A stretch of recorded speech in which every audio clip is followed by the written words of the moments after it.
what's up? This is Ron. Yo, this is Micah, and this is In the Middle.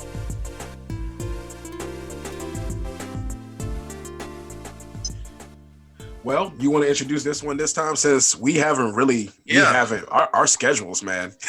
Oh, look, we some working men. That's all that is. Do you want to start a podcast while being a full-time worker and you got families to take care of? Oh yeah, it don't get no realer than this, man. Oh, don't get no realer than this. Everybody, again, welcome to episode 6. We're gonna be getting into this. There's a lot to unpack, but we're gonna try to shorten it up some. Again, I'm Ron, and I'm Micah, and this is In the Middle. So let's get it going, man. God, a lot to go through. We got the election coming up. So did you do it? Did you do it, Ron? Did you watch the debates last night? I had to, and let me tell you why I had to. Let me tell you, we're 11 days away. 11 days away from the general election. Before I go any further, if you haven't, you're in the United States of America listening to us right now, get out and vote early. Do what you can. Do your civic duty. There's so many ways to do it. You don't have to mail it in. You can get the mail-in ballot depending on. I wouldn't mail it in if I were you. Right. You can get it sent to you, but take it to the registrar's office. Mm-hmm. Just take it to them. Just do everything you're supposed to do in the ballot. Sign it. Have a witness, and take it to them. You can guarantee that your vote will be counted. Okay, but make sure you vote. Don't not vote. It's important, and it's important on all levels too. I can't stress it enough, man. Yes, you said the key word that a lot of people don't understand, and I know that's going to be the main topic of our discussion today, which is going to be about the cost of of your own personal thought of actually being able to think for yourself. But right, the main part about this is that you and I are in the minority of people, and I don't mean that because we're both black, but because we're in the minority of people that don't wait every 4 years to vote. We actually understand and try to pay attention to our local areas elections because that's equally, if not more important. It's of utmost importance because when these judges get elected, your Commonwealth's attorneys, the people that are actually prosecuting, your sheriffs. District, your sheriffs, even your county commissioners, your board officials. Okay, these are the people that are making decisions about zoning, where things can be bought, where they can't be bought. Your local criminal laws. You got your state legislature. Okay, primaries. We're talking about governors. We're talking about mayors. Okay, these things matter, and the people that are in the House and the Senate, when they're coming up for re-election unopposed, is generally because people aren't aware. That's right. Okay? Exactly. Somebody was able to put enough together to get on the ballot and challenge them. A lot of the people we see in Congress right now, at least on the federal level, let alone the state legislature level, wouldn't be in office as long. Facts. That's if they knew. And just as an example, right? We used to have, there was a guy who was a major player in the Republican Party. His name was Eric. I forgot his last name. I had it right onto my tongue. But his first name was Eric, and he ended up being unopposed a while. He didn't really have a lot of tough competition from the Democrats until a guy named David Bratt walked up to him. He was not a Democrat. He was a Republican and challenged him in the primaries and beat him in the primaries. I was about to say Eric Holder, but it wasn't Eric Holder. We already know who that guy was. And so David Are we talking about Cantor? Eric Cantor? Eric Cantor. There we go. Okay. I appreciate it. See, this is why we two brains right here. Eric Cantor. So Eric Cantor thought that he had everything locked up in the 7th district of VA, and he got beat by Dave Bratt. Dave Bratt kept on running, and he was running kind of without a lot of stiff competition because Cantor was like, well, if I get beaten in primary, I ain't even gonna worry about it no more. Right.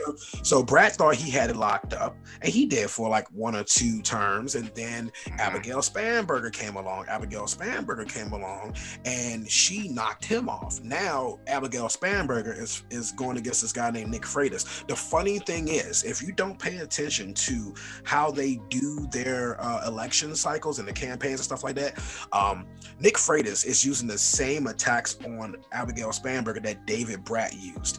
Those attacks failed. My expectation is that the only thing that's going for Freitas right now is that Virginia, with the exception of a few areas of Virginia, is mostly a red state based on based on district voting and not on population voting. If we're going for population, Richmond, Tidewater, Northern Virginia, all blue. Most of the college town, all blue, and they have the large parts of population. But as far as the individual counties and locales, the majority of those counties and locales are red. So, I just give a little factoid there. But so Abigail Spanberger, no offense to Nick Freitas, but there's a high chance that based on the district that she's representing, that has mostly Richmond, she's going to win. Right. And it's probably going to be a landslide. It's not even probably going to be close. So. Right. So I mean, and she's a Democrat, and I'm just telling what it is. I'm either or. So please make sure you understand the kind of people that are in your congressional district. Please understand the kind of people that's in your mayoral district, because the mayor race is getting real tough in the city of Richmond. We're not from there anymore, but we're former Richmond residents. Right. And so we have to know exactly who's running on our ticket here in our new locale. I ain't telling y'all where we live because that's dumb, but. But in our new locale, we need to know who our mayor is, who the people on the board of supervisors are, who our school board representatives are, who the county commissioner is. Because if you don't know who your school board is, if you let's just take it from the school board. And you said this, but I want to reiterate something real strong here, because I am still a teacher. One of the differences between knowing who you voting for your district is the difference between your kids going back to school with mask on or your kids being at home fully virtual for a semester. Right. That's the difference. That's a difference. Direct impact every day.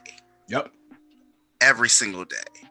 And to live and not know who these people are affecting you on a daily basis, let's not even think about who the president is. Okay. Facts. If you're not concerned with who is the the county commissioner or who the sheriff is and what their views are, if you're to get pulled over or something like that, you've got to understand where you stand as an individual citizen under the government presiding directly over you. And you have to have a say and a play in that. And that's why primaries are very important. Okay. And why your state and local elections are very important. Even more so important, like Micah said, than the federal level, because the federal level is it's very broad. Okay. And when things like a lot of people like to get on Biden about the 94 crime bill. Okay. Mm-hmm. Yes, he was a staunch endorser of the bill and helped to write it. Yep. But what people don't understand is there were a lot of caveats in that bill to the states. Okay, and the states were eligible to make their own determination as far as mandatory sentencing, maximum sentencing, okay, particular to their state that they felt and that their constituents felt would coincide with the law, okay, and even bolster it to some degree. Okay? Facts. So you've got a lot of states where if you end up getting caught with half an ounce of weed or something, okay, you might get the maximum in your state, okay, versus what the crime bill initially stated should be, the basically the median of what sentences should be based on if it's nonviolent, what the amount is, and even what the Schedule 1 or Schedule 2 type is. Okay. Exactly. Now, no. You took it to the crime bill, because I know we're gonna be talking about the president in a second, but even something as simple and as much more recent as coronavirus, and certain governments in certain states mandates one thing, certain governors in other states mandate another thing, but then the county sheriffs or the county or the city mayors of those individual states totally ignore what the executive branch of their state says. And it's like, no, you're good. You don't have to wear a mask. Or no, we're not going to mandate that you shut down your business while certain governors keep their vineyards open while your vineyard gets shut down. Right. Now you don't know who I'm talking about. Research it. It's very interesting when you have people who do the rules for thee but not for me. So once again, like, and that's the enforcement of those laws federally from the state level. You know, the lowest level of government can pick and choose whether they want to enforce those. Right. Oh, And that, and it goes to budget and money too. oh, There was certain absolutely. there were certain monies that were allotted specifically for people to get coronavirus relief, and some places Hmm. are not giving that money to where it's supposed to be given to. They're Right. keeping it, they're pocketing it, or they're feeding it to their friends. And that's directly affecting you. Yep, gerrymandering doesn't happen from the federal level, folks. No. Oh, Redlining, absolutely not. redlining. No matter how much you want to blame the national banks and the national banking fund, redlining doesn't happen on a national level. It's not a federally enforced thing. They may have given the opportunity for locales to do it, but they still have to be able to do it at the locality for them to actually enforce that. So that's why no matter how many times you wanted Obama to change stuff, and I was one of them, no matter how many times you thought Bush was going to change something or Clinton, at the end of the day, your Red or mayor, blue. your Red or blue. mayor and your city council and your board of supervisors was the ones who set you up. And please, please, please focus on your local as much as you do. Now, look, and I'm going to say this as a thing, because I'm not one of those people who shames folks with their beliefs. You know, Right. you believe what you believe. I think you're dumb, but hey, you believe what you believe. I'll let you have the freedom to be stupid. If you choose not to vote or engage in a political discourse in the way of using your vote because you have the belief, and to a certain extent, rightfully so, that your vote's not going to count. It doesn't matter. Why am I wasting my time? You don't want to waste. You don't want to use your vote. That's cool. There are people who fought and died not for you to vote the way they see fit, but for you to have the opportunity to choose to use it or Yeah, not. that's it. That's all it But is. but hey, if you're not going to participate in this level, can you at least just humor me? Hmm. Can you at least put your big boy pants on, put your big girl pants on, and actually do something in your local community that Right. even though you may not be using your right to vote, you're still impacting your community in You're some way you're that still shows exercising. you're helping out. Yeah, you're still exercising your civic duty, and you're giving a even a small voice to how you feel things should be going. At Facts. least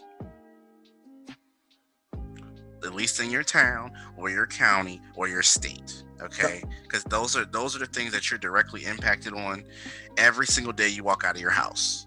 Okay, everybody's like, oh, there's all these federal laws and all that, but the state laws and the state legislature and these state judges, okay, and prosecutors are the ones you will be directly faced with the judicial system, unless you really do some wild stuff like, you know, Like espionage, yeah, like unless you reach that category Bernie of, Madoff levels. right, some Epstein kind of stuff, like you just wild. Shh, can't talk about him. Oh yeah, my bad. Remember. Look, Yeah. look, there was certain information that was coming about him and Glassy Mitchell, and all of a sudden, certain Maxwell. people, Maxwell, sorry, Yeah. Maxwell, and that information came out today. But you want to know something weird and distracting that came out today as well at the same time? What? The remember I texted you this morning? It was like, oh, so the guy was yesterday morning, where it said the guy got off, and I thought he got off on third-degree murder, but you say he has other charges.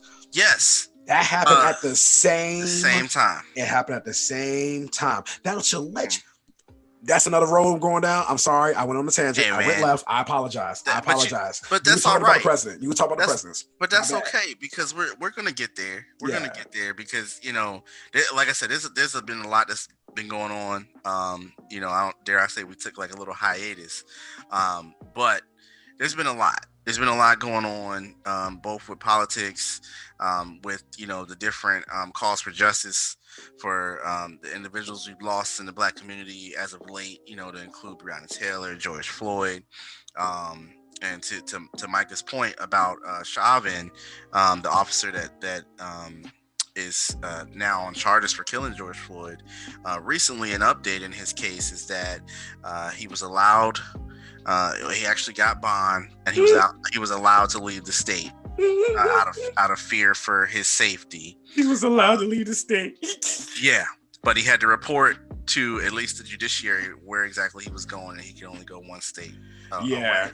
Yeah. Sure. But And in other news about him, he recently had his third-degree charge dropped. And for people who aren't familiar, he was facing not only that charge but a second-degree murder and manslaughter charge. Now, if you're not familiar, the second degree is higher. Okay, it just goes a little backwards, but it's higher. It's a higher charge, and it's one that he is still two that he is still facing.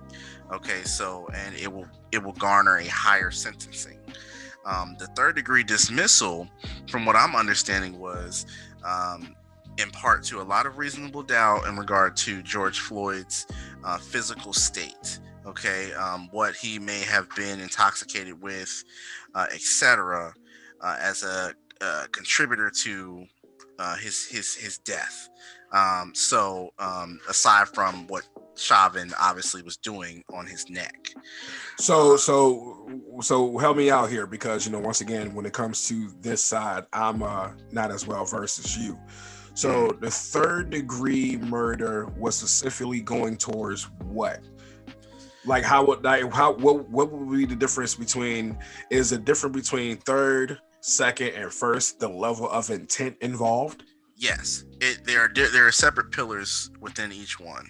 Okay, but it does include the intent. Okay, but it also will allow for more reasonable doubt in part to his intoxication level. Okay, so from what I remember, I believe there are two toxicologies done, both by George Floyd's family, as well as the original toxicology done by the medical examiner. Okay, two of which results were shown to be a little different in layman's terms. Okay, we know but no matter what, they're going to protect themselves. They're going to CYA. Yeah. So, but either way, when a judge is faced with that, and they're faced with the lesser charge and the scope of reasonable doubt, they want an airtight case. And this was more of a victory than it sounded like. I don't think people really understand. They just hear a charge getting dismissed and they just think, oh, we kind of lost the war. No, this is exactly what needs to happen, because if you allow a charge to set in, it could basically domino on the higher charges. Okay, because it's still murder and it's still manslaughter. Okay, so from how I understood it when I heard the news, I was like, all right, um, you want for this, because you don't want the domino effect and his defense to be able to lean towards Well, if this the is if this if culpability this was the of George situation with the Floyd. third, yeah, it was this was a situation with the third degree, then obviously Right. clearly he didn't have the. It wasn't that the cop with the knee on the back of his neck was the thing that actually ended his life. It was all those Right. other things that we can see from the third degree charge. And you could also ultimately speculate that if he isn't found guilty on the third degree charge, he likely would not be found guilty on the second degree charge. Aha. Okay. Okay. And You see, that's when you and I was talking about, of course, off podcast, we were right. talking about the Breonna Taylor case and how the issue was, and I kept bringing it up to people. And they swore up and down. I was like, I was wearing a Trump mask or something. They thought I was like on his side. It was weird. I just kept explaining to him that for me, the common sense argument against the Breonna Taylor getting fully like the justice from the standpoint of the legal system, from a criminal standpoint, was the boyfriend shot first. They're gonna lean into that excuse. I'm talking about. I ain't saying it was right, and I'm not saying I agree. I just said the excuse they're gonna lean into is, I'm gonna lean into the fact that he shot first, and so all we did was we didn't know where the bullets were coming from. Blah blah blah. I didn't know where the bullets were coming from, so I just went ahead and just sprayed. Like I mean, basically, it's dumb, but that's what they were gonna do, right? Like right. And I mean, now the way it's standing with the Taylor case, these officers haven't been charged with any type of murder charge at all. The grand jury was basically slighted in there. Some of them are chirping too. Some of them are chirping about it because in all fairness, it's not on the Attorney General Daniel Cameron to necessarily base his opinions within the grand jury. Okay, Ah. he is supposed to lay out every possible charge that's available, that is plausible. Mhm. Okay, even if he feels in his heart of hearts that he won't win a case on them, you call a grand jury because the grand jury is there to determine the indictment. Okay, not the prosecution. Okay, but you can't not present the charges as they stand and what's reasonable. Okay, because Okay, so so so you're let gonna me go make to sure. trial. Let me make sure I understand exactly what you're going at, because as you continue your point, we're going to the trial. But I want to make sure I don't miss this. Was Cameron's situation with Cameron, and the reason why some of these grand jurors are chirping is because he didn't present all the plausible. Exactly. The only the Ooh. only charge was the wanton endangerment charge that the grand Mm. jury was presented, and even some of the grand jurors, okay, they're not oblivious. They understand what's going on. They see Mm-hmm. the news cycle. Okay, Mm-hmm. you can't get away from that. So a lot of them were first time jurors on a grand jury. They didn't really fully understand that that's what should have happened at the time. Okay, they didn't know how to challenge. Oh. Like, do I have the right of way here to say, well, where's the murder charge? Do I look like a biased juror, et Mm-hmm. cetera, et cetera? Okay, so they didn't want to necessarily get themselves thrown out, but they also wanted to hear what what the prosecution wanted to present. Is there a way for them to ask a question without getting thrown out as like so they present this evidence? Are they able to ask the simple question, is this all the evidence? Is this Well, all of the charges that are available based on what the situation and how it happened? now I'll put a disclaimer out there. I've never been a grand juror before, Me neither. That's why I so asked you after I'm, the I'm law now. I don't necessarily know. Okay. Okay, I don't know if that's something that will DQ you or not. If you are coming out on your own saying, well, because it kind of makes you look like a biased juror just Yeah. from that. Like that's what you're seeking, without even really kind of getting a full look at what I'm presenting as the prosecutor. Mm-hmm. Okay, Mm-hmm. but albeit that should have still been on the table, regardless of how Cameron felt about what was said at the scene, and what was shown to maybe be said, because all of that is alleged. Mm-hmm. You've got witnesses that have come back and said, well, I know I told the police this, but you know when I think about it, this is what there's a lot of recusals of statements Oh boy. and all kind of Eyewitnesses. things. Yeah. So now we have a attorney general who took it upon himself to say, well, I don't think this will work, for lack of a better term, and didn't even give the grand jury an opportunity to say if that is plausible or not. So now Crazy. he's being looked at. Rightfully so. Right, because it begs the question, like, well, what are you really trying to do here as far as Exactly. this case is concerned?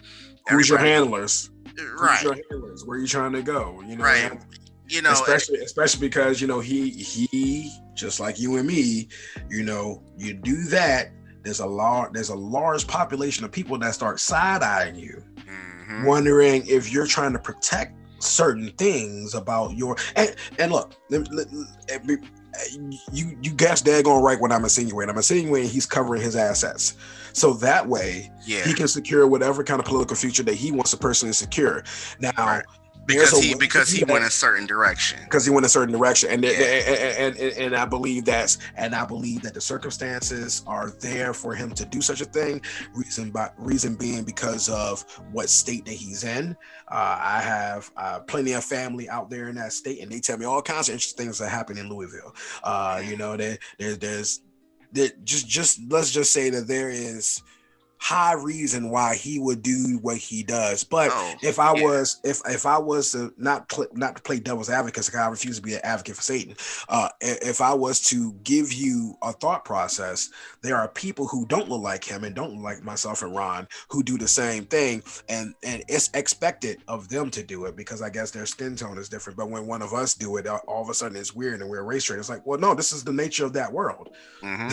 He's a politician, It's a politician. and he's a self-professed protege, There you and go. there is To evidence to who? back that up. Oh, to Moscow Mitch.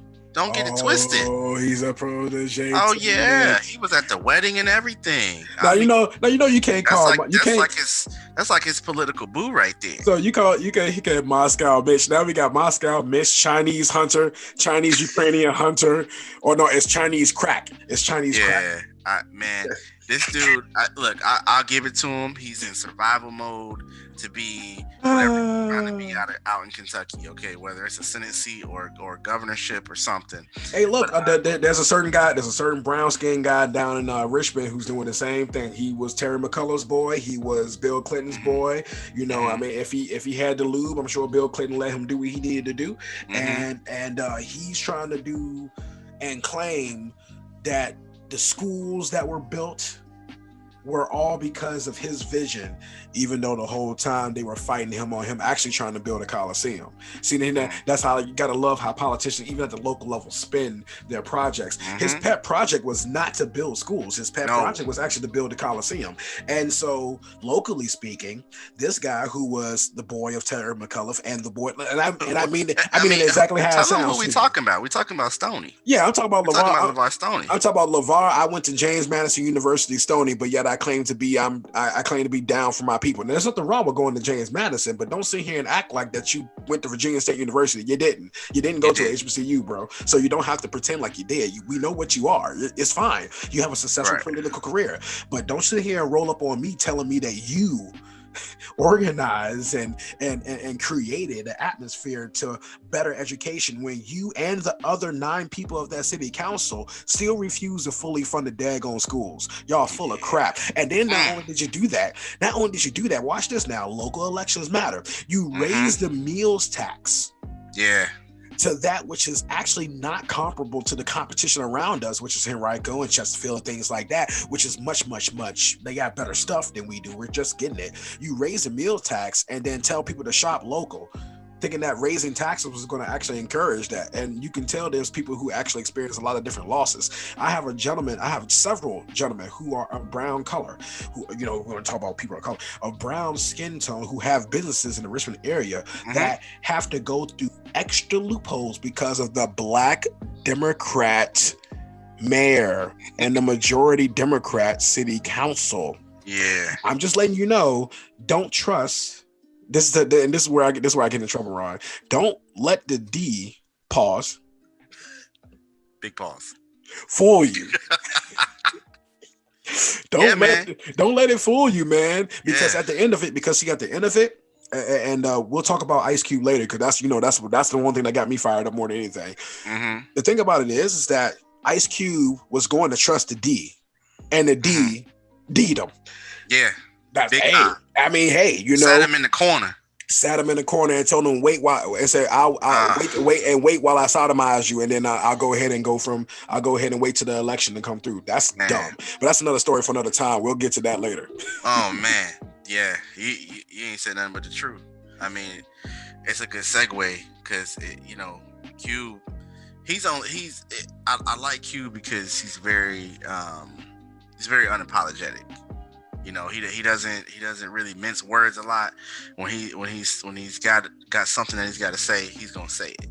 And I just think the man was just really trying to get something started, and you got to talk to both sides. Yes, I was just very surprised to hear that when he went to the Biden camp and the Harris camp, like he just pretty much got set in the waiting area, as if you were surprised. I mean, frankly, I was, and then you do know who we're talking about, right? And then to hear the open arms of Trump's camp, for however you want to spin that, at least they were willing to listen to him as he approached them, and there wasn't no come and talk to us in a month, come and talk to us in 6 months, come and talk to us when we win the presidency, if we do at all, like. That same campaign made a video, I heard, and I haven't watched it yet, but I heard there was an informational video made by the guy who everyone claims to be a racist and hates black people, talking about systemic racism and what it is. I heard that's what I heard. Now that's an alleged thing. I'm gonna look it up and study it myself and find out. But I'm like, hold on, why would the guy who doesn't like black people make a video about systemic racism? Right. That's weird. Why would he do that to his own Right. campaign? That's sabotage. Actually, he's Yeah. caught on tape saying that he believed in systemic racism. Actually, it was a 60 Minutes interview.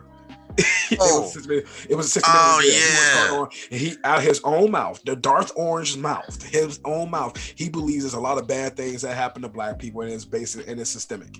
He actually believes that he's on tape, just like y'all got him on tape talking about grabbing by the coochie. You should be playing that to the rooftops but you can't play that to the rooftops. You want to know why? You want to know why you can't play that to rooftops? Because then Trump's not racist anymore. Because he admitted there's systemic racism, which means you would have to agree with Donald Trump that there's systemic racism and that some of the things that he was doing was probably trying to help that. So now you have to prove that the stuff that he was doing to help black people wasn't actually helping black people. Yeah. Yeah. So good luck with that. It's a whole loop. It's a whole loop there. Now I'm not a Trump supporter. Cheeto can have his time. I'm just saying that the way it weaves itself, it almost like this dude actually really is some kind of 4D chess player. Because if you say that offline, knowing that people can't wait to get sound bites from you, then you supposedly, I gotta confirm it, make some information video about systemic racism, what it is, and then you do the policies that you've been doing, which for some people has been working, for some people it hasn't. But just like any policy, if you don't work the policy, it never works for you. What can you do, especially if the guy you debated against last night, and I heard one of the sound bites, he agrees with you. The one thing you're not supposed to do, this is what cost Al Gore the election, by the way. He kept agreeing with George Bush. At first he was trying to bully him in the first debate. The second debate, he was like, no, I agree. No, we agree with this. He was trying to go for the bipartisan, the idea that he can work alongside, the other side of the aisle, and it completely blew up in his face. Yeah, and it's gonna and let me tell you, from what I've been hearing, now I didn't watch it. I was too busy watching football, which is actually like something important. Let's hit on that real quick, because the debate was quite interesting. First, it was civil. I'll let you take this one because I honestly did not watch it. Let me tell you, it was civil. They actually were able to get some points across if they wanted to. Okay, the point count is debatable. Okay, but I will tell you this: Trump didn't play with Joe on his record as a senator. Okay, and his time in politics, period. And then ascending to basically the second highest chair of office and saying, "Well, Joe, what did you do?" And he read it off like, "This is what I've done for the black community. This is what your commander in chief couldn't do." Now we have reasons for that, okay?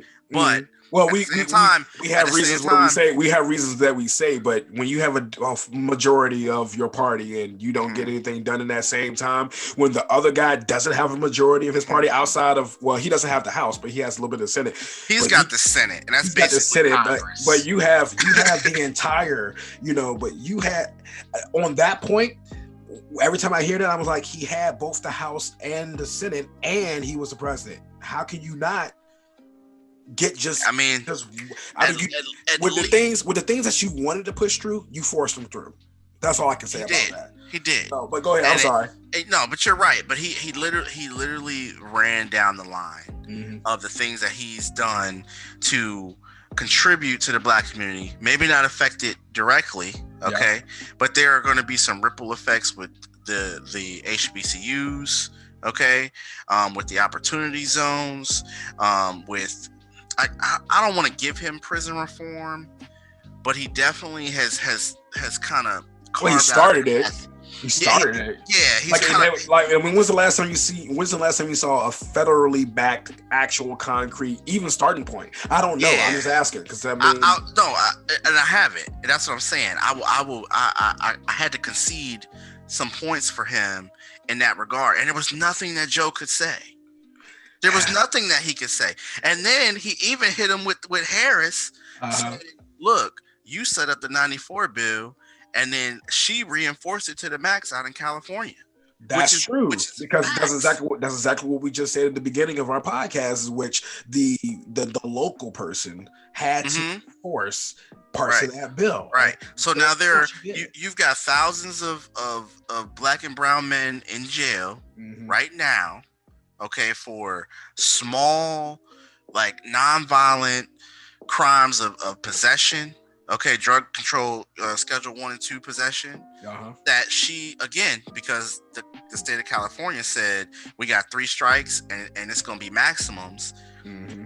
but she never wavered on any type of minimums. She went for maxes, and you Oh, can look really? back at, yeah, you Wow. can look back at her record I on thought she that. liked. I thought she, but I thought she liked black people since she was Jamaican and Indian. Man, like when you got to look back at her history before she became attorney general out there. You got to look at her prosecutorial record, Wow. okay, and it's not pretty. Okay, you want to talk about broken homes, Yeah. the black family, the average black male. You Okay, mean we're you not mean hold talking on, hold on, hold we're on. You not mean you talking mean you not P-Wids. we talk about We're not. hold on. Did you just say she was responsible for separating thousands of families? Yes. Uh-oh. Hold on. So both her and The her black current the president. black and brown communities out in California Hold on. in her district. The Democratic president Yes. and vice president nominees right now have Hmm. separated more brown families than Trump Oh, has. and Trump went after him. Oh gosh. After him. There wasn't anything that Joe could really say aside from, well, I'm we sorry. we messed up and we didn't airtight it like we should have in regards to the states, because again the Yeah. states ran wild with it. Exactly, and that's what the difference between getting a weed charge in Virginia versus getting a weed charge in Right. Colorado. Now some people will say, well, just don't mess with drugs. Fair enough. That's fair, but still. Okay, but at the same time, listen, we're on the precipice of marijuana being a taxable recreational drug that anybody can possess, and guess who is about to stand to profit the most from that? It ain't the The black people, and brown community. but It it's the ain't. people who were investing in it from the beginning. It was the people who already profited from it, Okay. but they were profiting from it in the Uh, black market. They were let, already in charge of it. no. I'm just saying legally, from a legal standpoint. Oh Okay. no, no, no. It is. I'm in agreement with you. They were Yeah. already in control of it from the illegal Shoot. standpoint too, Even some people have left the highest levels of office to go because they know how pursue these lucrative it profits. is. You remember Mike Tyson's gonna have Mike Tyson got his ranch ready to go. do you remember Boehner? Do you remember I think he was the majority the majority, was he the majority speaker in the Senate? Boehner? Yeah, John Boehner. You remember him? He was during Obama's administration. He was Democrat? No, he was a Republican. No, I don't remember him. Well, he left office. Okay, very just what there wasn't really any issues. They were doing their Republican thing. It was just a lot of Oh, you he know knew to start the investment process he and start the knew, but groundwork he also knew that he couldn't maintain his position in office. and be a weed salesman. And yes, Not for the Republicans anyway. not Not for the Republicans. absolutely not. He can be if he was a Democrat and he was running for being a senator in Colorado, it'd be perfectly fine. Hmm. It'd be perfectly fine. That just goes to show you how this thing is turning.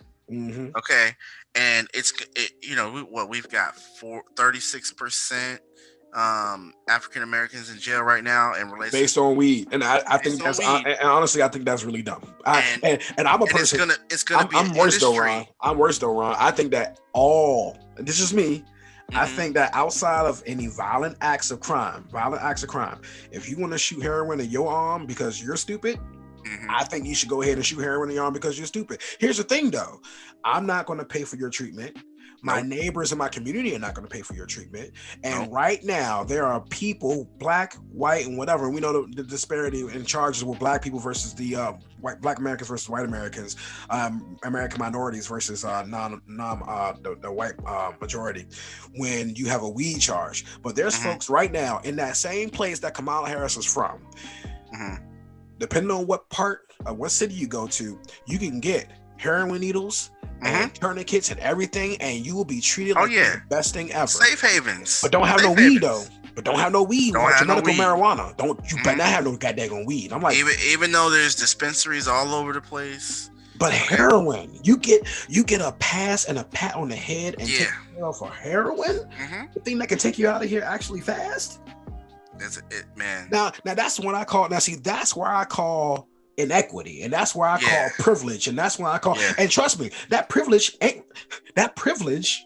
You know, when we talk about the white privilege ish. Yeah. That's not enforced. At least in this particular state, it's not enforced by Republicans. No.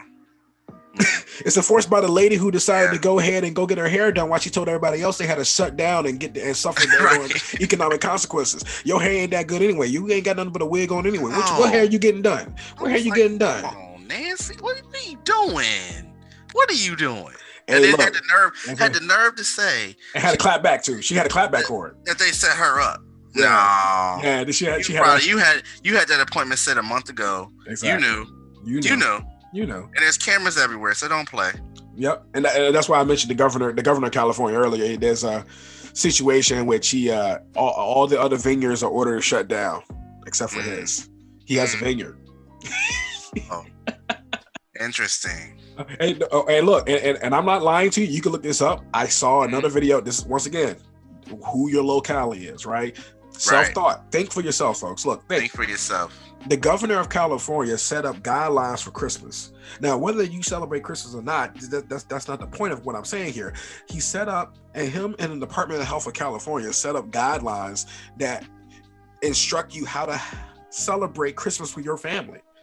They're telling you, by their guidelines, that you can't have more than 3 households in your house at the same time, and the event has to be held outside. And not only does the event have to be held outside, they can go to the bathroom inside, but only if it's sanitized, if it's highly sanitized. They're trying to. This is where government has severe overreach, where they sit here trying to tell you how many people you can have in your own household for your party, because they are trying to quote unquote do it under the guise of safety. And I mean, are you gonna get a fine if the like I don't understand. Yeah. Like what is they're gonna fine. They're gonna fine. What's the ceiling on punishment? They can fine you. Yeah, they can fine you. I think there's jail time involved too if you violate those edicts. But see, here's the thing though. What brown shirts you know? Oh, I'm sorry. That brown shirt reference are for people who may or may not know what that is. But anyway, who's gonna actually go door to door to enforce that law? No. The California is a big state. There's a lot of localities and sheriff's offices that already said we're not enforcing anything the governor says. We don't really care what he says. He's stupid. Just like there were some places where these riots and Antifa people were going on. Now, when I say the riots and Antifa people, I don't mean the brown people. The black people did their riots already. It's no longer black people that's really rioting. Right. So just to let you know, it's Antifa Karens. So Antifa Karens decided to go ahead and start doing certain things in certain locales. And so certain sheriffs, if you've seen some of the clips, sheriffs in certain places, they was like, hey, you can come here if you want to, but just let you know, all of our citizens are heavily armed. And if they're not armed, I suggest they go ahead and get armed. And trust me when I tell you, they will defend themselves.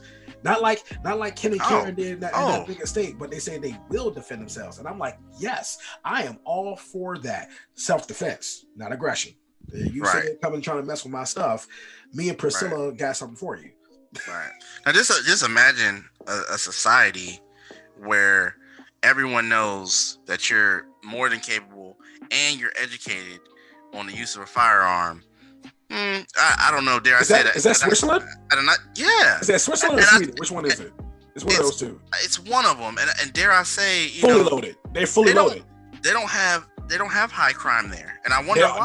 They also don't have a lot of like, you know how people always cite that the reason why we have so much crime is because of guns, and then you go to it's Switzerland. I think it's Switzerland, and they have like a really high gun rate, like per capita, that almost equal to us, if not larger, because they're a smaller population.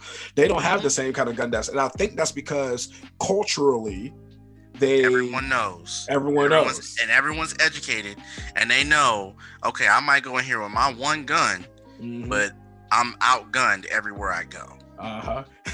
You know, and you gonna start a bank robbery where everyone in the bank is strapped. Right. Okay, good for you.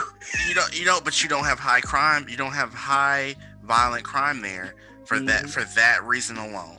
Because every criminal is like, man, I probably shouldn't even try that. There you go. Because anybody from grandma down to some, sixth grade kid can pop them. I bet you they only have. I bet you that most of their crimes are like white collar crimes, like Oh, embezzlement and stuff. yeah, That's it's probably the best they mostly got. money laundering over there, counterfeiting. It's nothing direct. It's nothing that's gonna beg a confrontation with another individual, Uh-huh. because they are fully aware that it's likely if you're 12 and up, you probably got a gun on you. Hey, yo, And you not only that, you know what you're doing with it, because you've been taught from a very young age, and you have discipline. Yep. So it's just one of those things. I feel like America used to have that. There used to be this mystique, and it brought rise to the NRA a lot, because the NRA did more good than harm. As of recent years, they taught a lot of things. They presented classes in localities so people understood gun safety and your mannerisms with firearms. You mean the NRA was really, really good for people before it became political? Exactly. That sounds like education associations. Yeah. I got hit up. I might be reaching, but no, you're not reaching. I got hit up by the education association today, and they say, "Hey, we want a nonpartisan effort. Listen to the word now. They said nonpartisan efforts to help people vote. Just like Ron and I may have two different political philosophies on some different things, but the one thing that we both agree on is that we're gonna vote. We're gonna use that. Oh right. yeah. We're gonna vote. I don't need. That's what I told them. I don't have time for it. And then these nut buckets tell me to go ahead and be a person who wants to support Joe Biden. I'm like, you just said this is a nonpartisan effort. Mm-hmm. So someone's lying. Why are you always lying? Why they always lying? They need to bring that meme back, because Donald Trump is using this shit. I mean, like, we got to have it for Trump. We got to have it for Biden. We got to have it for Kamala. We got to have it for that fly on Pence's head. We got. Oh man, no, the fly gets honorable mentions, man. Don't. The fly is his own meme. Put some respect on the fly's name, okay? I never understood. Like, everyone was so enamored by the fly. I was like, that must have been a really boring debate for the fly to be the most center of attention. So, oh man, that was interesting. I was too busy watching the Eagles do their thing. Like, I'm trying the Eagles won. I'm trying to figure, like how you have a wide open 80-yard run and then you stumble, like, and people's like, he tripped himself. I was like, no, he didn't trip himself up. He ran out of breath. The dude, he was tired. He was corpsing. And he said, I can't. Look, you got to remember, these dudes they basically the replacements. They the practice squad dudes got called. Joe Judge, not Joe Judge, not Dan. You talk about the Eagles. The Eagles have look. Just my real quick sports tangent, okay? No offense to one of the greatest throwers of the football of all time, but if Aaron Rodgers had that squad, he would have gave up a long time ago. Because Aaron Rodgers, for some odd reason in my spirit, I really feel, outside of that Cowboys game when Dak Prescott was first hitting the scene, I very rarely see Aaron Rodgers have the balls to come back on somebody as the quarterback. Like, Tampa Bay was not whooping him like that. Like, it wasn't that big of a deal. Tom Brady was not doing anything that great offensively. All he had to do was just be Aaron Rodgers and beat the defense. And after 2 interceptions, he gave up. What? What's wrong with you, dude? Yeah. Carson Wentz threw almost 5 interceptions that game in 4 different ways. He kept coming, and he kept going. He still fights. He's running. He ain't sliding and giving it. No, he's going head first. Like, he's putting in the work, man. Let Carson Wentz been in that game against Tampa Bay with that squad that Green Bay had. Everybody that Green Bay has is 1,800 times better than everything Carson Wentz had. His fight with that team, they probably would have beat, even with the 2 interceptions, because he would have thrown those 2 interceptions too, and they would have been worse. They probably would have beat Tampa Bay by a touchdown, or at least they would have been. It would have been by 3 points to a touchdown, because someone has balls and someone doesn't. That's my sports stance for today. Now back to action and random political talk. Okay. So I want to touch again on this this whole Ice Cube thing. A lot of people dragged him because they felt like Ice Cube's a coon. Yeah, they just immediately called him a Sambo because he just, he wanted to have a conversation, with Donald Trump's administration. Okay. Now, if you have an agenda, people, okay, and you want to get it as widely appreciated as possible, you have to talk to both sides. I think a lot of what people are missing here, and why a lot of people are frustrated, and why Donald Trump got elected in the first place, is because there's not a lot of outright bipartisanship and welcoming it to different opinions or views or separate agendas, not even differing, but just separate in their origin. That it's a problem. A lot of people are upset about that and don't want to realize what Cube is trying to do is just get his voice heard to two of the potential next presidents of the United States. Okay, and if you can get a cosign for that, all right, that's a huge step in the right direction for your agenda. Okay, it doesn't really matter who it is, and hopefully they can affect it, good enough where it needs to be, particularly with Congress. Okay, if there's legislation that needs to be made, and we are talking about the Black community here when we're referencing Q. Yeah, because Q made sure when and this was so brilliant. Now you know me, I'm perfectly fine with everybody. I respect everybody. I value everyone's existence. But when Ice Cube said, "I'm not about diversity. I'm not about no people of color. I'm not about anything else. I'm about Black Americans who suffered and are descendants of slaves," that was the best and most fundamental line that could ever have been said. And the reason why, and I know I may have misquoted a little bit, but I paraphrased. The reason why that was important was because there is a clear difference. Okay, no matter how much you want to tell me that Black lives matter, Black lives don't matter. Just because you fly that rainbow after that brown and black stripe lets me know that my Black life don't matter to you, because you're diverting the full agenda. We understand that your rights matter. We want your rights to matter. We're not talking about you though. We're only talking about the fact that when I get up in the morning, if I'm diving into the race thing, you know me, I don't identify myself just by the race. I know what I am. I ain't dumb, but I don't go, I'm a Black man. When I get up and I interact with police officers in certain areas of the country, I'm cognizant of what I am, and I'm not dumb. I want to make sure that when they see me, that they see me primarily as a man, because when they see me as a Black man, they could shoot. When they see me as a Black man, they could take me in on trumped up drug charges that never existed. But if they see me as a man, well then that's when real equity and real equality happens. Because hey, look, if I'm a jerk to him and I'm a jerk to him and I get a ticket, I get a ticket. I'm a paraphrase on this. Malcolm X was there's a quote that, a statement he made. A reporter asked him about his views on America, and I'm not going to get this exactly right, but the point here is that the Black community's had a knife in its back for a very long time, and just because we get, the knife might be 10 inches deep, but if you pull it back to 6, it's still there. And we don't make any attempts to clean that wound from where it was. Okay, what Cube is trying to do is completely pull that knife out. And for some people, that's gonna come off as being higher than now, and it's progress in pulling that knife all the way out, and for what it's gonna mean for us. But for him and myself, I feel like it's long overdue. Well, you can't. Well, if you profit off of the suffering of Black people, then you can't have Q be successful.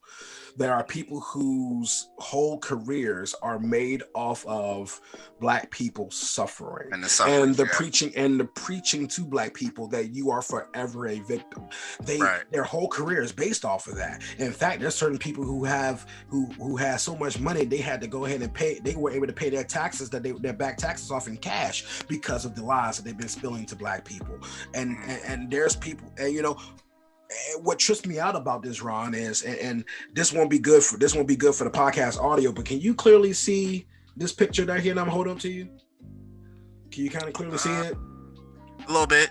Okay. I can make out some Nazis. Yeah. So these Nazis, this is George Lincoln Rockwell and members of the American Nazi Party attending the Nation of Islam Summit in 1961. Those white people clearly don't like Black people, but yet they're at the Nation of Islam Summit. I wonder why. What was the reason why they did that? Thomas Jefferson, outside of Sally Hemings, didn't really like black people. Benjamin Franklin didn't like black people. Most of the founding fathers did not like black people and held them to the same regard as actual people. But they made a document to limit the powers of government to such an extent that black people can eventually use that document to gain freedoms and equality and rights. So for people to hate a group of people and think of themselves human, but not specifically write the words white people or colonists in their documentation, in their official government documentation legislation, lets me know that at least they knew that they were stupid and wrong. They may have held a belief, but they knew that some part of them was like, this is kind of messed up. This ain't right. Yeah, this ain't right. Let me go ahead and I honestly believe that Abraham Lincoln didn't free us because it was the right thing to do. He freed us because it was politically and economically advantageous to his war efforts and militarily. Militarily, that's all the word I meant. It was militarily to his war efforts. There were black people that were fighting for the Confederacy, not because they wanted to stay slaves, but because there were some other parts of their way of life that was actually being encroached upon. But you actually know how much of a warmonger Lincoln actually was. You have to actually read your real history about Abraham Lincoln and not the rose-colored Republican glasses they like to put on him. And Malcolm X and Martin Luther King have to also be sellouts. Because the people they were talking to, for the most part, when it came to systemic change in our country, were people who were known racists. Yeah. So you still have to deal with them. You still have to deal with your oppressor. You have to deal with them. There's no getting around that. And you don't have to, and you can deal with them without being thirsty. Right. And that's my thing. That's my thing. Cube ain't thirsty. He ain't thirsty. Cube ain't thirsty. Cube went to Fox and said, "Hey, you're gonna put on my basketball tournament. I guarantee you people will watch it." He presented Fox, who ain't owned by anybody black. He presented them with an idea. He owns the idea. He owns the Big Three League. And and for what it was successful. I didn't watch a lot of it, but what I did watch, I was like, man, these old guys can still ball, man. They tough, tough as nails. It was still entertaining. It was entertaining to me. I enjoyed the Big Three League, but that was Cube's creation. You know what I'm saying? He broke off from certain people in the music industry that own the majority of the music industry to create his own. Him, Dre, and all of them eventually broke off to create their own. Like, for you to tell me that 50 Cent, Ice Cube, all these black men who have a long-term level of success in the business world, you're going to tell me they all of a sudden sell us because the only person who was willing to listen to them and not wait, or not, like you said, put them on the back burner or put them in the corner, was Trump campaign? You mad? You mad? Bro. Only one of them was able to say yes. Do you know how much of a slam dunk it would have been for Joe Biden and Kamala be like, yes, let's go ahead and talk about it now. Let's add it to the plan that we're already creating for America and for the Black Americans. Because they sitting here bragging about giving more money to HBCUs. I'm sitting there like, when you were vice president, how come you ain't put in Obama's here to give an unprecedented amount, so that way if Trump was to try to get in, can you imagine if Trump had the top, let's just give him a nice round number, can you imagine if Trump had the top $150 billion at HBCUs? If Obama and Joe Biden, who said that, who claims, I guess they couldn't do anything, whatever, can you imagine if Obama said, it's not going to bring everything back, but just like Cube said, this is going to help close the wealth gap a little bit by having more funds available for HBCUs who have an equitable funding in comparison to their white counterparts, even though there's probably 8,000 white universities and there's like 100 HBCUs. So I mean, it's just not equitable. It's not going to be equitable anyway. I mean, Campbell University, University in North Carolina, with their population of 1,000 kids, are looking at an HBCU you get all that money. It's like the NBA to the WNBA. Gosh, it's always going to be. That's not even fair. That's not even fair. If I had to put a metaphor on that, that's a real good one. That's what it is. It's you've still got all stars, engineers, very talented scholars that are going to these HBCUs, but they're not able to get as much even FaceTime, if you want to put it that way, because they don't go to, It has to be the Hampton. It has to be University of if it's Tennessee not or Hampton, if it's not UVA. Hampton or it's not Howard, and it's Yeah, like if they here if I say these four but names, but if I that's say on these four, us. That's nah, on the Black community, because we are polarizing the fame and prosperity of. I mean, but I mean, can We we? do But we that. can't. But that's cream. But see, here's the thing, and this is just to me, the reality of life is that there's winners and losers, right? Hmm. And currently, when you say Howard, Hampton, Morehouse, Spelman, people recognize those as instant famous names based on the people that came from them and the work that they've done.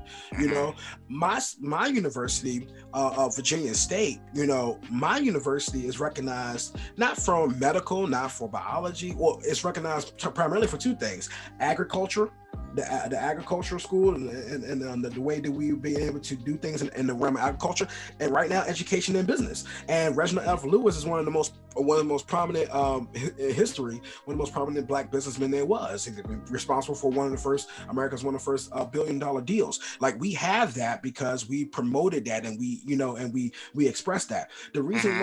The reason why the Ivy Leagues are the Ivy Leagues is because they took the title of calling themselves the Ivy Leagues. And they made sure they backed it up. So there's black Ivy Leagues, there's the white Ivy Leagues. Yeah. Folks down in UVA know they ain't no Howard. I mean, not Howard, Right. Harvard. Folks in Harvard. UVA know Yeah. they ain't no Harvard. I mean, they're not Harvard, but at the same time, UVA has a fantastic medical college. It's a fantastic medical facility. UVA has a Good fantastic law school. law school. Same thing with University of Rich Kids. University of Rich Kids. I mean, Richmond. University of Richmond. University of Richmond. Yeah. University of Richmond has a fantastic law school, and it could probably rival Yale and Harvard and all their law schools, but it's not Harvard and Yale by name recognition.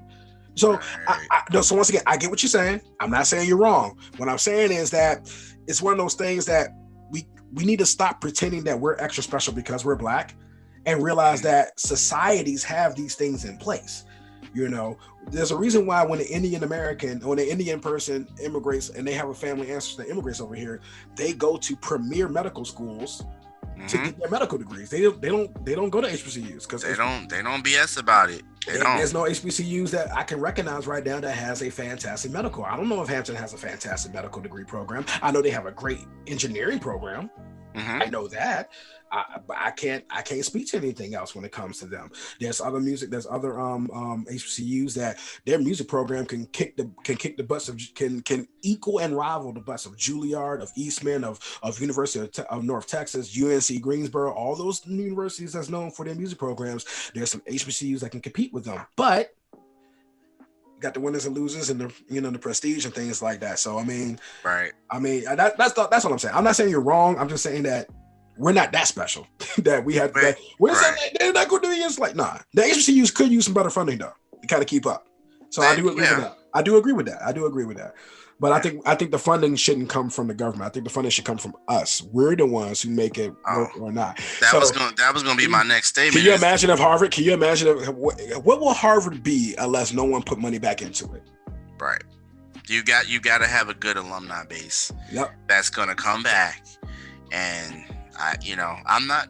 I haven't attended the HBCU, Oh no, but that's our main flaw. That's our but main just from flaw. just from what I've heard, it's That's our been main flaw. very difficult unless you are some superstar from Howard, some big name actor from Spelman or something like that. Ben Wallace, who was an NBA player, but he went to Virginia Union. Yeah, I mean, unless you got people coming back to re-energize and have some passion behind the school and throw some dollars behind it, it just ain't gonna happen. That's why Deion Sanders going to Jackson State to be their head football coach put some real juice into that program. Oh yeah, Because and now if you got alumni, if you got alumni who don't want to give money to the school now when prime time is your head football coach, you got your priorities mixed up about how to make.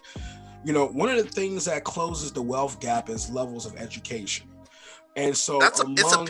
It's a pillar. It's a pillar. It's a pillar. And Yeah. so we have education that can rival a lot of these schools. Remember, we're outnumbered probably like 10 to 20 to 1 when it comes to just school distribution among the country for HBCUs versus non-HBCUs. But the whole thing goes to the same thing. What are the building blocks that make those universities great? And the main piece of it is money. And the Mhm. main money doesn't come from the government. The main money comes from the alumni, the people who graduated. Right. The reason why we don't have St. Paul's College anymore is because St. Paul's College ain't a good college. It's because the people who graduated from St. Paul's didn't care enough to put money back in collectively. There Yeah. was probably a talented 10th that did all they could, but that 10th ain't gonna sit here and hold the mustard. You need at least 50%. You need at least 50% of Right. that alumni to really keep that thing above float. And I mean, just and I always tell people this all the time. There was some smart liberal white guy who was trying to prove to me he wouldn't accept the idea unless I gave him all the proof and evidence as to how it would work. Mhm. That if the people elected a body of people, and I don't mean like a government, I mean like actually like, okay, here are these people, here's their actual addresses, here's how we can track them so that way they can't steal our money, and everyone puts their money in, and we're talking about 200,000 people in one area, one city. 200,000 people in one city give, let's just say they gave $10 a month. $10 a month for 200,000 people is $2 million. After Mhm. 6 months, you got 12 million that you can pull from and do whatever the hell you want to do with it. You don't have to wait for the government to tell you what to do with it because you are private citizens that all came to the agreement that we don't trust the government with our daggone money. We're going to set aside $10 a month for 6 months, come up with our $12 million to do whatever we want to do with it for projects that are reasonable in the city. And we're going to have a board. We're going to control our own money. Yeah. Do that for a year. You're at 24 million. Now, let's say out of that 200,000 people, 100,000 decide to go ahead and step up a little bit and go $100. Okay, so $100 for 100,000 is 10 million. Yeah. Yeah. 10 million for 6 months is 60 million. So you got the 60 million on top of the already given 2 million. That was 2 million months. So you got 12 million. So you got, oh, excuse me, you got to the 10. So you got 10 million, you got 270 million. 70 million for a year, because you're going to go over a year now, you got 140 million. 140 Right. million dollars can transform a city when the people are in charge of the daggone money and the funds. You don't Right. have to now. My school's not funded. Don't worry about it. We got you. Right. We don't have to, don't worry about it. We got you. You We gotta have we it have come it. back We in. have it. We have an equitable technology. Don't worry, we got you. But because idiots like that guy don't think that way, it's like, well, I can't think of actually pooling my money together with other American citizens and being responsible with it for ourselves. Yeah. That's what we have the Yeah. government for. Well, has the government not proven to you over and over again, to a certain extent, that the majority of the time they're bad with money. They're bad with our money. Yeah. They're really bad with our money. There's, That's a whole nother episode right there. Oh bruh, my gosh. government is Inflation, government is worse with your government. taxes, Government is bro. way worse with your money than we will ever be if you know what you're doing and you know what Mm, your purpose is. If you have a fundamental purpose for why you have the money, you will be able to get it done more effectively with less red tape. right. This is why I hate being in a government job, because it has 8 levels of bureaucracy that I have to go through just to get something simple as giving out a pencil. Mm, yeah. So that I'm exaggerating on the pencil. You can just give out pencils, but No, but I'm but I'm but, but, with you. but you see what I'm I'm with you. saying? Again, I apologize for this tangent, but it just, the whole Ice Cube thing that we were talking about, to bring it back to the folks of the topic. You have a guy who's thinking for himself. He's Right. showing you that a successful black man doesn't have to live up to the stereotype that, well, I'm still a black man. Even no matter Right. how successful I get, I still a black man. You know, Yeah. LeBron James is arguably going to be worth more money than this dude. LeBron James still thinks of himself as a victim. So the guy with less money, right? Mm-hmm. Less of a notable fame. I mean, people know who Ice Cube Mm-hmm. is, movie star, all that stuff. But is Ice Cube a global icon like LeBron James? I No. wouldn't say so. So Nah. so Ice Cube is nationally and somewhat internationally known, but he's not a global icon like LeBron James. Even with the NWA movie, he's not a global icon like LeBron James. LeBron James calls himself, I'm still I'm still subjugated to stuff because I'm a black man in America. His Ice Cube like, hey, so the guy who says he's a racist, he's willing to go ahead and help out with his platinum plan and with the concept of Black America, and he's trying to toss in his platinum plan. So I'm gonna roll with this guy for right now, work with him, see what he's saying, and I'm gonna see if he follows through on his actions so far. So far, he's the only one that actually said that he'll be willing to do something. The other two people who actually don't like black people the same way I guess this other guy does said they told me to wait until they get their power. Who does that? Yeah. Who does that? It's not a good look at all, man. It's just, you only do that if you know in your heart of hearts or some way somehow you're guaranteed to win the election. Right. And there's no way you can guarantee that. Not after that debate, from what you just said, what you just said earlier about how he was saying it was brutal for Joe because he got slaughtered. He didn't get his watch. He didn't get slaughtered. Okay. He had, but when it came down to his record, 40-something years in politics and at different levels of politics in the U.S. government, there was little he could say. Okay, there was little that he could defend and be able to say, well, look, we did do this or we did that. Or it really deadpanned on him because it's what and me included. I've always felt like since I could really understand politics and I could vote and all that, why it seems so aloft at why things couldn't get handled and why a lot of what's in our way has been put in place by law. Yes, it's been put in place by the people who said who said sorry that we made it. But when they run for their Senate seat or House seat or they make it seem like they ain't whatever involved in it, right? It's like a magic wand of like, oh well, that might have been bad, but I can do this and I can do that and I can do this. When you were effectively in a position, a better position as a senator or as a House representative to do that. Yeah, because the president of the corporation of the United States of America is an influential position and it's kind of a CEO position. But the laws are Congress. Right. It's the House and the Senate. That's where it matters, and we see it now. We see it in how they can't work together. Yeah. Because the House props up whatever the bills are and what the laws they feel should be, and then the Senate is there to either agree or disagree. Period. Facts. It's not really about a Republican or Democrat at all. Okay, if you really take a look at it, it's about view versus view, and it just so happens to be more polarizing on the fact that the Senate is majority Republican right now, and they dominate the numbers. Okay, that's it. If you had just, I think it's just like 5 more Democrats. Can you imagine if the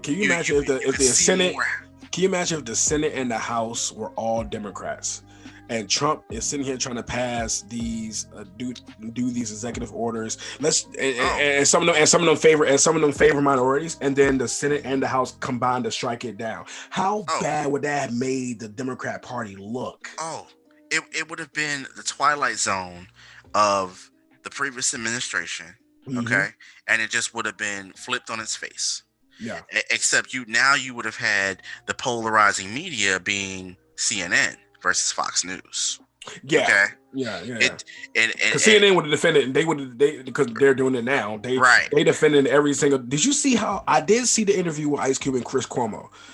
Just around this topic again, when you talk about how CNN will polarize stuff. Like you said, Ice Cube ain't gonna miss no words. Chris Cuomo tried his very, very best to shape the argument that Ice Cube is now a Trump supporter. See, Ice Cube didn't do what 50 Cent did. 50 Cent literally said, I don't want to be 20 Cent. Like 50 Cent literally said, I'm cool with Trump. Because he saw Joe's taxes increase and he ain't for that because he's about making his money and doing what he wants to do with his money. So I understood that. I respect that. Okay, cool. So 50 cents is cool, whatever.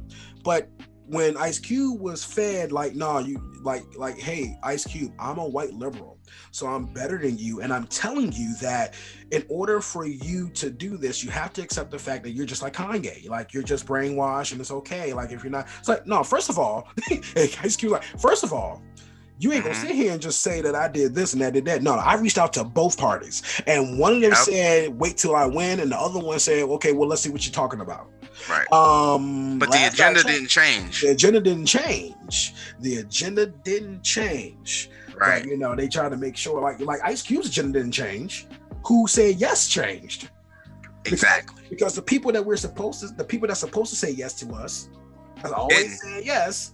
They're always saying yes. They say, "Hey man, if you just jump this jig for me, little Negroes, I'll make sure I take care of you." Where were you for the last 47 years? Well, what I was doing was my wife died, so I couldn't really help you out. So, but what were you doing for the last one? Well, the thing about that was that I mean, there's kids that look like you when I was growing up and being a lifeguard. They rub my legs. I don't know why they rub my legs, but they rub my legs. I don't know why. So, but what were you doing the last Um, 47 years?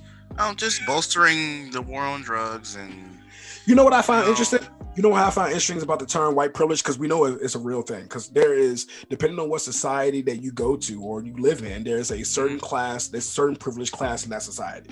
In our society, even though white doesn't really exist, it's the American European white person, who a descendant of Europeans, who set up a system that secures their income and their wealth in Mhm. ways that everyone else can attribute to, and that includes their own race, especially if they're not a part of their own elite class. Right. So that privilege does exist. Ain't it funny that the very same people who's talking about privilege right now are the ones who set up the very laws and enforce them? Mhm. Now, some people may not like this, but the vice president, I'm going to tell you, the vice president is not culturally American black. Sorry, she's Mhm. not. You want to know how I know? You want to know how I know? Her father, before her late father, because I believe he's passed now. Her late father admits that, and her mom is from a level of the caste system in India where it's okay to be racist, and it's okay to Mhm. downtrodden other people. So she was in the elite class, not the top, but she was high enough to where her family has a history of slaves. She grew up Yeah. understanding privilege and having privilege. Why do you think she married who she married? Why do Mhm. you think that she's the kind of person that doesn't want to have kids, that never had kids? Meanwhile, a old wholesome white lady who's being called all kinds of names for trying to be a federal Supreme Court justice has 7 kids. Mhm. Now, Ron, I know people gonna find they can say whatever they want to say about me, but there's something to me about a woman who chooses to have children versus a woman who doesn't. It says something to me. Now, if you don't want to have kids, Yeah. okay, but don't sit here and try to tell me about parenting. Don't sit here and try to tell me about the Yeah. value of my children. Don't Don't do because it. you don't because I can tell that you don't know. I can't Right. trust you when it comes to taking care of my kids. Right. I can trust Amy. Amy got 7. Somehow, not only did she have 7 kids, she kept having them while being a daggone law person. How do you have that many Yeah. kids while being involved in law? And I you're the don't know. person, you're the primary law person. Like, Yeah. I guess all I can say is Amy, I'm impressed. There's not too many women who are career women and career mothers. Yeah. So I got. I mean, And that yeah. don't mean I necessarily care about her being confirmed or not. But I just as Yeah. far as respect for living your best life the real way, in my opinion, That's kudos. that's You how you went do from it. you about to be an associate justice, probably be able to qualify for chief justice at one point, because Clarence ain't long for this world.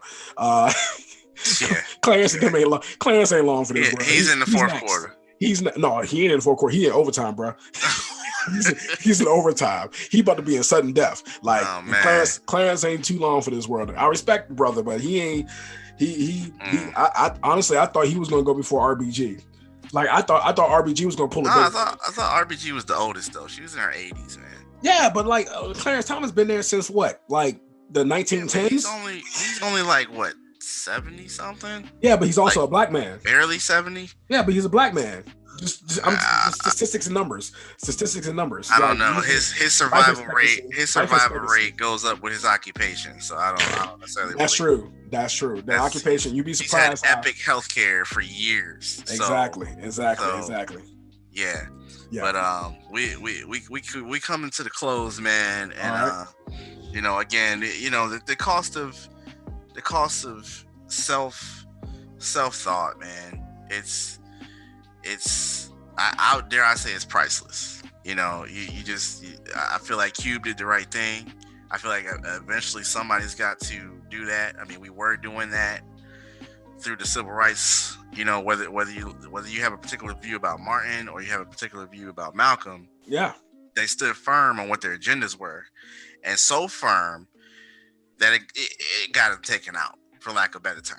Okay, No, but that's right. That's it's true. They didn't waver from it, and and for what it was doing, as far as their immediate communities and the people that were coming up during that time, it really emboldened a lot of people, and it's what scared a lot of people too, because they didn't know what direction, how intense of a direction it was going to go.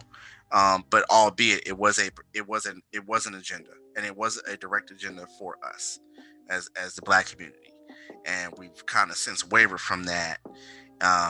And it's there's a lot that attributes to it, but ain't it funny though, Ron? I hit you with this, and I find it interesting. I know we're closing out here. I ain't gonna keep going. I'm just noticing. It's funny how those two individuals that we just mentioned, the most famous of all of those who played their various roles in the civil rights movement, they're at the forefront, were trying to figure out different ways of the combination of integration and self-sufficiency. So yeah, we're a part of your society, but we're self-sufficient. We can do it on our own. Like, we're okay. Like, we'll be with you. We'll go to schools with you and stuff like that. But really, we have our own. It's okay to be self-sufficient. Ain't it weird that we transformed over time since then? It went from this is just how I feel. I feel that it went from a level of self-sufficiency to now, well, I'm kind of thirsty for your respect and you to tell me that you like me, and I can't really move on unless you do. Like, bruh, do you know what self-sufficiency is? Self-sufficiency is being able to work in the face of the person that doesn't like you, and you're perfectly fine. My boy put it like this. He said, ain't nothing more special than you, than a black man. And he says black man because we don't boast ourselves up too much. Everybody's waiting to tell us that we get shot or that we're criminals or something like that, or we're uneducated. They're always quick to tell us this stuff. But he said, ain't nothing more special than being a black man that's so successful and got yourself together. You can just sit back and you have a look and the regal countenance about yourself. Yep. That people walk up to you. That the folks, a silent confidence. That silent confidence. There's a certain group of people that they just walk up to you and like want to know what it is that you do and stuff. You just smile and they're like, oh no, I'm pretty basic. I don't do much, and you get to have that. That right there is better, in my opinion. That right there is better than any statue, than any law and honor of someone who got killed, than any multi-million-dollar lawsuit, because it's the one thing they can't take away from you, and that's your self-dignity, that's your self-worth. Exactly. If you recognize that for yourself, then all that other stuff don't even bother you. Like, and you know me, Ron, I've told you this in conversations off podcast. There's a lot of stuff that happens racially that doesn't really bother me. Because why should it? Why? Right. Should it? I got more stuff. Yeah. I got more important things to occur. I got a garden to grow, dude. I got food to grow. I got food to grow. I got games to play. I got more important stuff to do. Yeah, man. No, I hear you. It's something that's just, it's gonna take some time, but I think you have to have a starting point. You have to figure out, how you're gonna lay that out. And I applaud Q for doing that.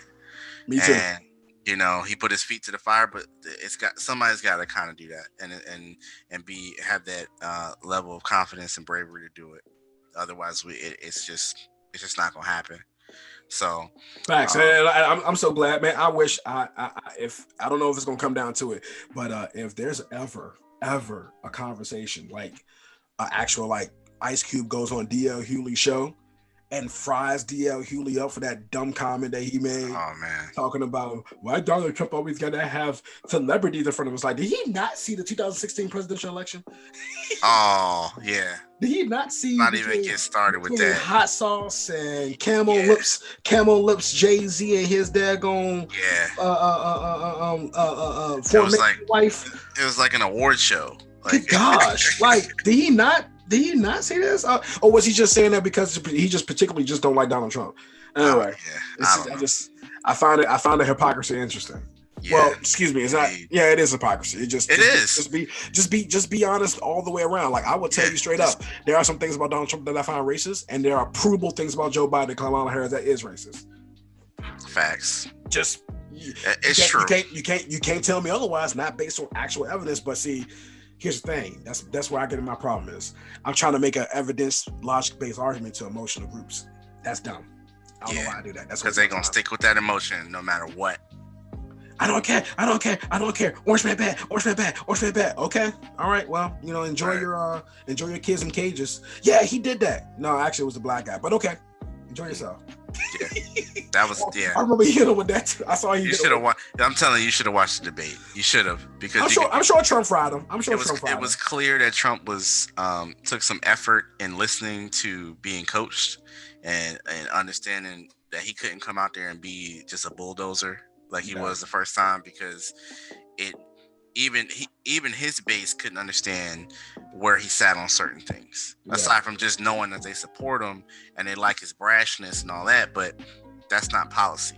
You think that was his plan? You think that was his plan to come out like an idiot the first time and then bring it back? I think that was just him coming out raw and not feeling like he just felt like I can do this, and I don't have to really get any coaching on it, and it was an epic fail. Yeah, no, this was the same. This was the same as dealing with Hillary because it was easy to do that with her. It kind of was. It kind of was easy. It kind of was. She kind of had a. I mean, good gosh. I mean, she killed Jeffrey Epstein. Like, come on. Oh, yeah. Did I say that out loud? Oh man, I hope we see you tomorrow. Oh no, I'll probably be. They'll probably. I'm a nobody. They ain't worried about me. I hope you don't get. I hope you don't get suicided. What was that movie with what was it, Chris Rock? And he called security out every time, and people just got snatched up real quick. Oh. It was a head of state. Yeah, I hope you don't get head of stated, man. I hope you. No, I don't want that. No, I don't. Hope that black van don't pull up and you just get just gone. Yeah. I mean, hey, look, at the very least, I got a good insurance policy, so my wife would be good. Yeah. Maybe she can. Maybe she'll marry somebody tall this time. Maybe. Oh Lord. Oh man. Dang. But look, man, we're gonna wrap this up. We're gonna get up out of here. Again, the viewership, the listenership, appreciate y'all. Hit us up on Twitter, Instagram, in the middle PC1 on those handles. We are also on Telegram now, so look us up. Again, that's In the Middle Podcast, and find us wherever you take in your podcasts. We're on Anchor, we're on Apple Podcasts and Spotify to be your majors and anywhere else. Mm-hmm. So check us out, hit us up on Facebook as well. Yep, I appreciate it. Thank you very much for always listening and taking care. And don't forget, like I said, just hit us up. If you don't like what I had to say, great. I appreciate it. Keep listening anyway, because there's going to be more things I'm going to make you mad about. And this way we can have a real good discourse, because the last thing that has been left in this country that we have left is the ability to actually think for ourselves. And trust me when I tell you, I'm not going to back down from how I think. Neither is Ron. So we're okay. We're actual men. Like we're not confused about that. Have fun with it. We'll have fun with it too. So feel free to engage. And until next time, I'm Micah. And I'm Ron. And this is In the Middle.